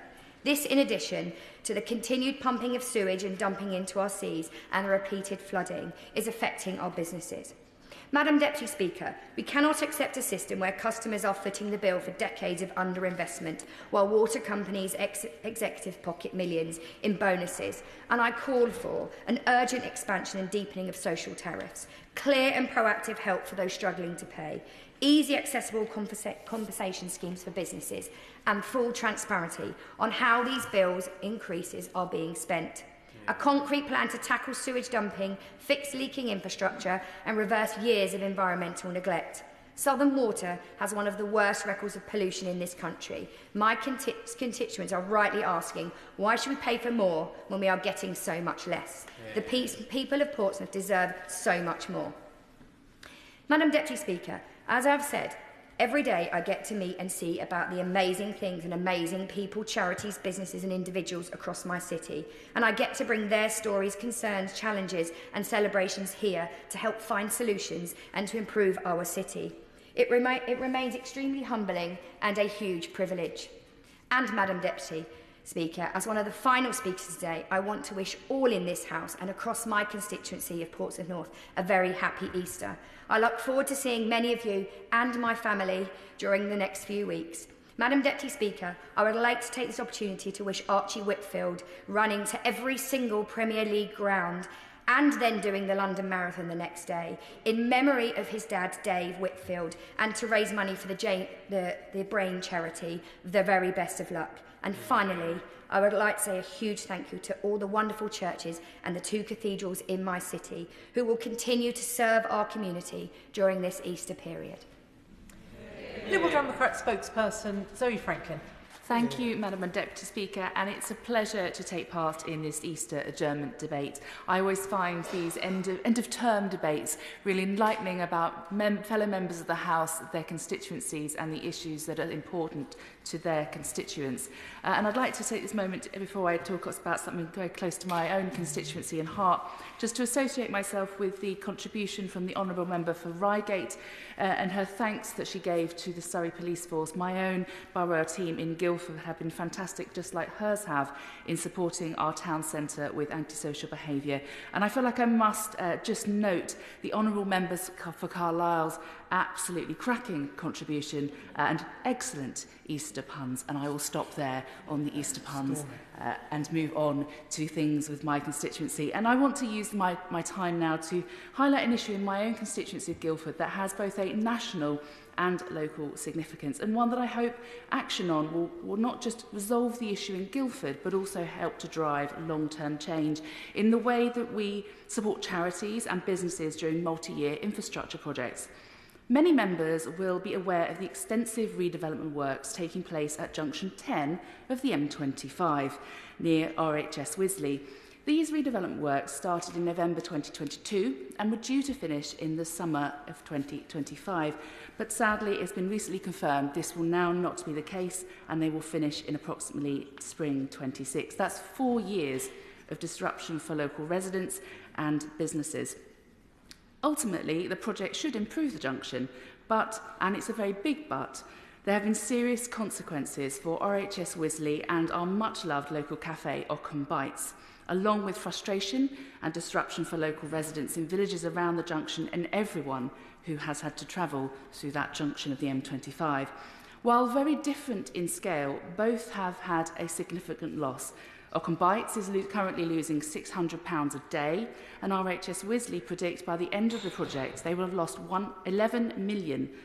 These financial losses were highlighted in the early days of the project, but were dismissed on the basis that current legislation only compensates on the value of property. It does not compensate for loss of business. For RHS Wisley, the loss has had far-reaching consequences. Plans for new arboretums have been delayed, funding for scientific research has been reduced, and community outreach programmes scaled back.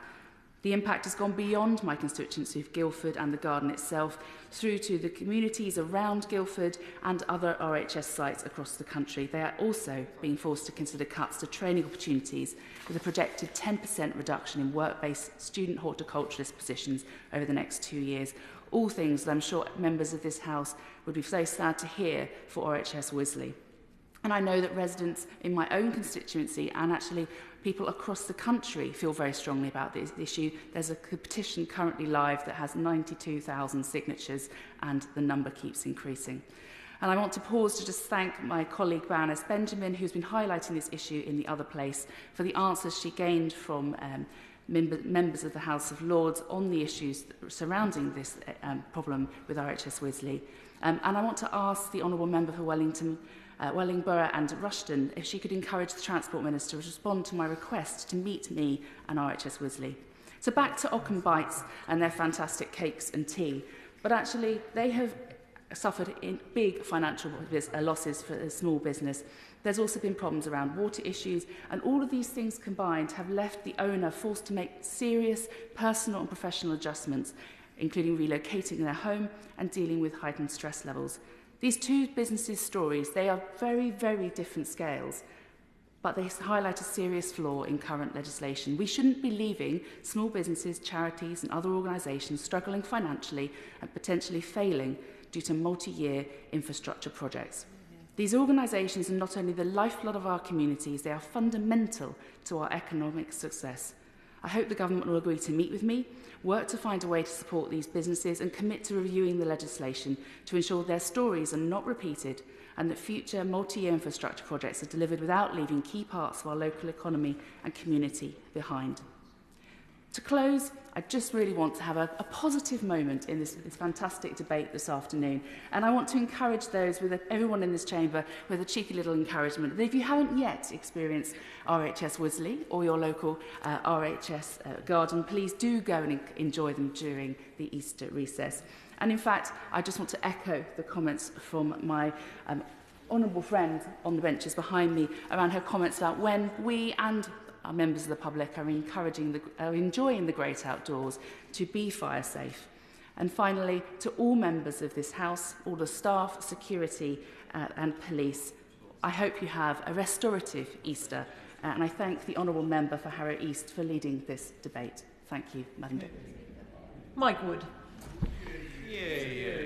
Thank you, Madam Deputy Speaker. And it's an honour to be able to respond to this debate on behalf of His Majesty's official opposition. And having spent just over a year and a half in the Government Whip's office before the election, during which time, of course, the longest speech I was able to make in this chamber was probably to move that the House do now adjourn. It's a chance to catch up on some lost time. Several members have paid kind tributes to our late and much missed former colleague Sir David Ynys, who of course always lit up these occasions with his wit, charm and good humour. And as I say, he's hugely missed, and our thoughts continue to be with his family. But in his absence, my honourable friend, the chairman of the Backbench Business Committee, did a good job in opening the debate and running through a number of the issues dear to his constituents, particularly continuing furthering his reputation as a champion of a Doughty champion, of course. If I don't add the Doughty, it won't make the Google search.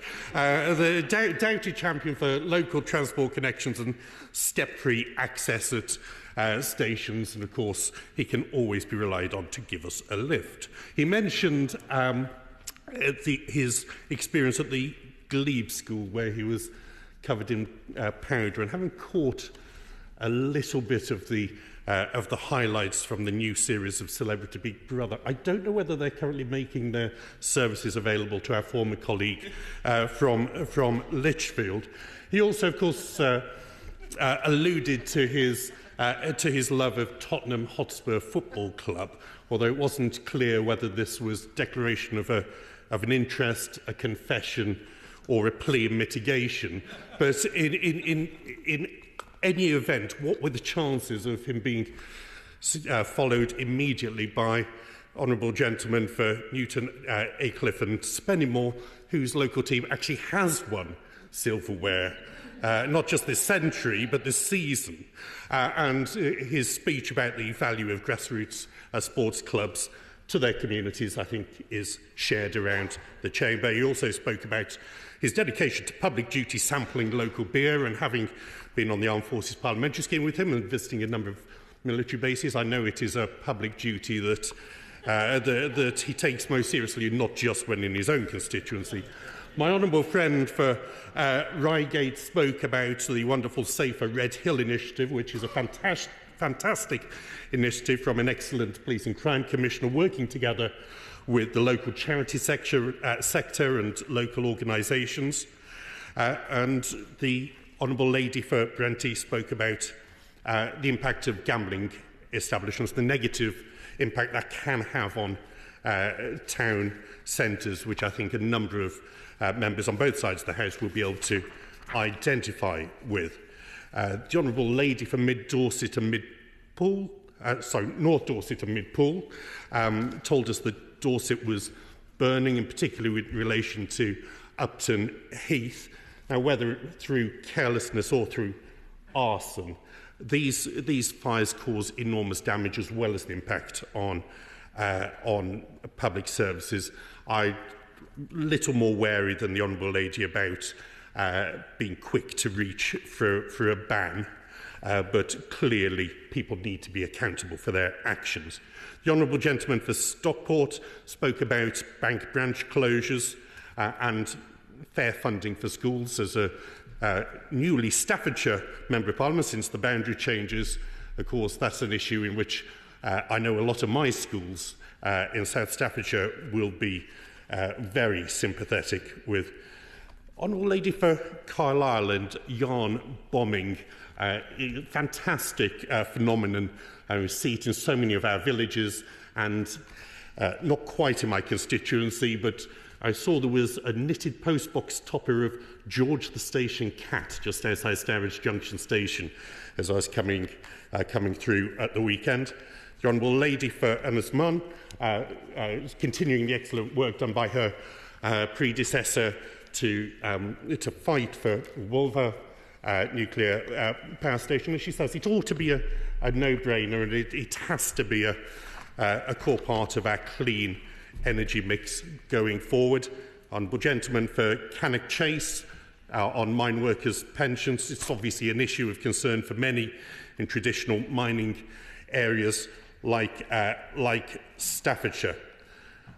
And one that probably goes even more widely across the country is, of course, the issue that the honourable members for South Devon and for Taunton and Wellington spoke of on NHS dental treatment. With Easter coming up, as they've said, I think this may be getting slightly worse, but both routine and urgent dental care can be too hard to access in many parts of the country. The previous government this time last year had announced a plan to try to do something about this, with £200 million of funding for 2.5 million more NHS dentist appointments, new patient payments and one-off payments to tackle dental black spots. We need the government to continue with that work and to step and make sure that all of our constituents can receive the care they need. The honourable member for Doncaster East and the Isle of Axum again spoke of community sports clubs, but also the local heroes that I know all of us are so proud of in our own constituency. When we're asked what's the best part of being a Member of Parliament, I think it really is the chance to meet some of these people who the work often goes unacknowledged, and perhaps to give to make sure that they get, if not the recognition they deserve, at least an element of recognition. My honourable friend for Keighley and Ilkley made a fantastic contribution about the work done by local dance schools, and I think this is really important for a lot of young people growing up. The access to dance schools is not just for people who are joining the Royal Ballet, for boys and girls in every constituency. It helps with physical development, as well as obviously developing their social skills. And of course, he spoke of his own sports clubs, Silsden AFC and Keighley Albion Rugby League Football Club. And the honourable gentleman for High Peak spoke passionately about the advantages of smaller, more localised unitary authorities over county-wide super councils. I hope the government does show the flexibility to move below that 500,000 threshold where appropriate. Brigham Immingham, my honourable honourable friend, obviously spoke about the social as well as economic impact of an area losing its core industry, and we hope that the government will show the flexibility on net zero to support the workers of Scunthorpe. I would like to refer to every speech. Sadly, Madam Deputy Speaker, I don't have time, but I would like to finish just by wishing you, all members of the House and the House staff, a very blessed, happy and peaceful Easter recess. Jen Kitchen. Thank you, Madam Deputy Speaker. It's a pleasure to close this debate, and a very happy Easter to you and all those that are listening. I will try and do it very swiftly. But let me begin by paying tribute to the Honourable Member for Harrow East and thanking him and all the members of the Backbench Business Committee for all the work they do in bringing so many important issues to the notice of this House. I would also like to take the time to pay the tribute to the late Sir David Ynys, whose plaque on the wall behind me now is a reminder of his years of service to his Southend constituency, this House and the traditions of this debate. While my time in the Chamber did not coincide with his, my esteemed colleagues often share stories of his campaigns, and I have great admiration for the work he did on animal welfare. Thank you to all members who've contributed this afternoon. We've heard from 20 members today on a range of subjects close to the heart, and I will do my best to not only butcher their constituency names, but summarise their arguments now. So firstly, thank you to the Honourable Gentleman for Harrow East for his good-natured Easter puns, his busy parliamentary and constituency work, his campaigning for step-free access for his local station of Stanmore, and we strongly support a sustained ceasefire and the two-state solution, and I wish him well personally for Passover. To my honourable friend from Newton, Aycliffe and Spennymoor, happy birthday. Thank you so much for sharing all of your local Spennymoor Football Club. Congratulations on their win and their top team for the community work. Your community village hall is something we should all aspire to. And thank you very much to the Friends of Stockton and Darlington Railway for their bicentennial anniversary. The Honourable Lady for Reigate, while I'm sorry to hear of the ASB in Redhill, it sounds like she and Surrey Police Force are doing a cracking job in not only cracking down on ASB, but also she's a champion of making Redhill safer and the partnership work she highlighted.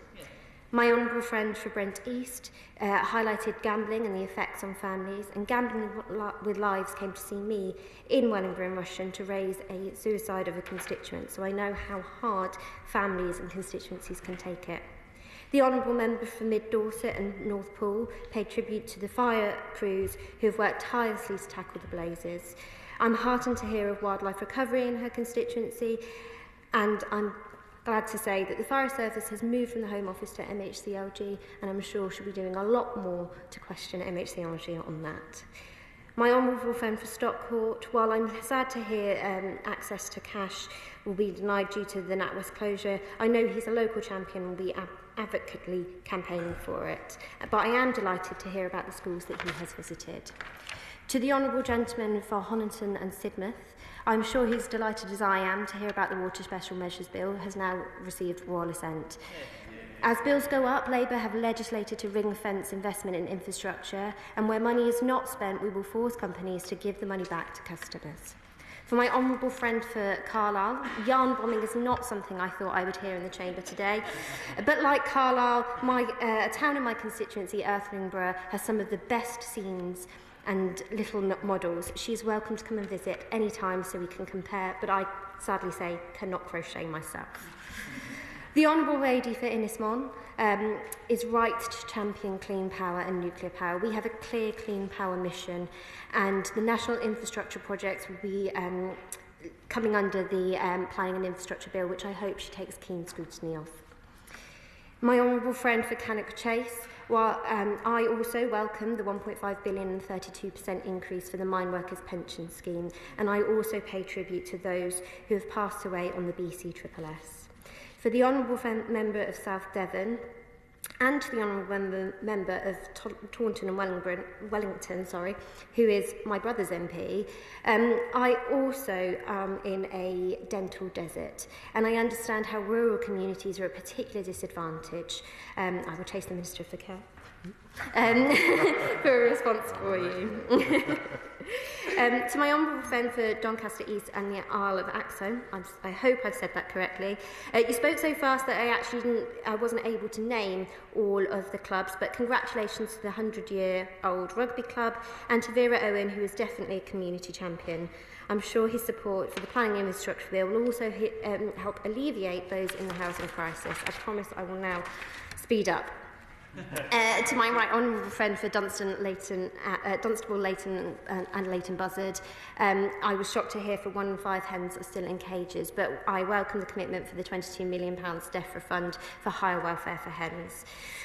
To the right honourable member for Keighley and Ilkley, congratulations to Joe Stance School for 20-year anniversary, and to Maisie Swan and Blythedale.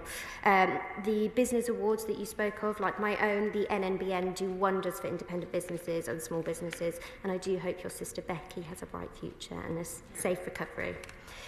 To my honourable friend for High Peak, I agree wholeheartedly with his impassioned speech about local government, and Wellingborough and Rushden shares many of the woes he described under a local Tory unitary authority. To the honourable member for Brigg and Ingham, we agree that steel is critical to secure the economy and to a secure economy. We've committed to 2.5 billion to steel, and we have a plan for steel, and the Minister was at the dispatch box yesterday. To my friend for Airwash, Owen, Roy and Harrison and male friendships and their recent viral sensation I do pay tribute to. But I also pay tribute to his friend Thomas Shrapston. But with friends like Dan and Joe, they are role models for young men everywhere, and congratulations to Joe on his achievement of becoming a consultant hand surgeon.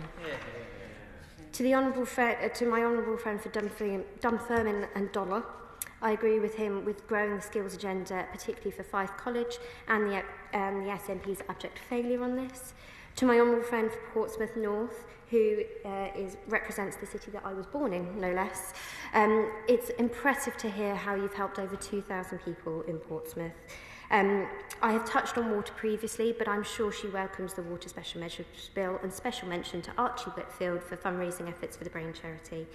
And then to the honourable member for Guildford, I will definitely chase the Secretary of State on your behalf.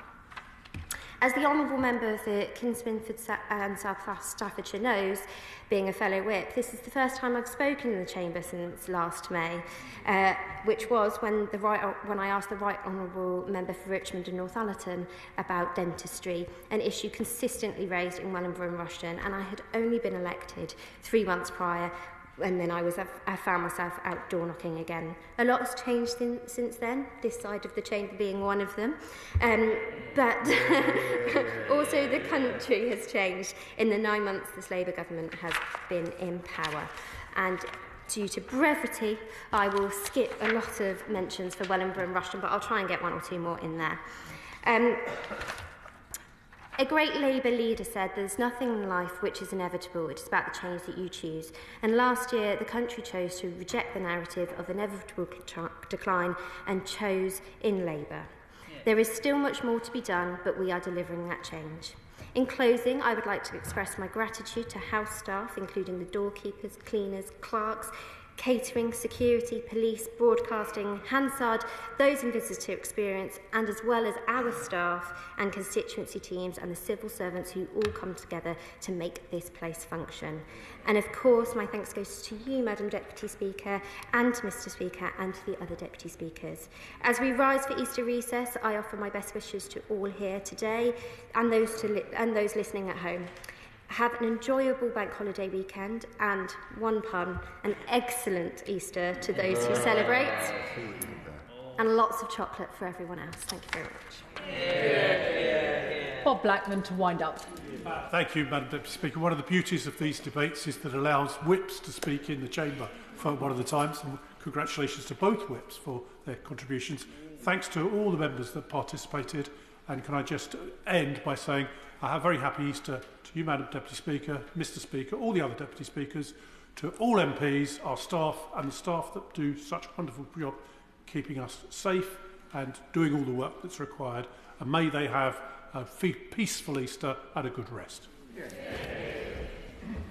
I thank the honourable member for his wind-up and just add my thanks to all of the House staff, the clerks, the doorkeepers, the security people who keep us safe. The question is, as on the order paper, as many as are of that opinion say aye. Aye. Of the contrary, no. I think the ayes have it. The ayes have it.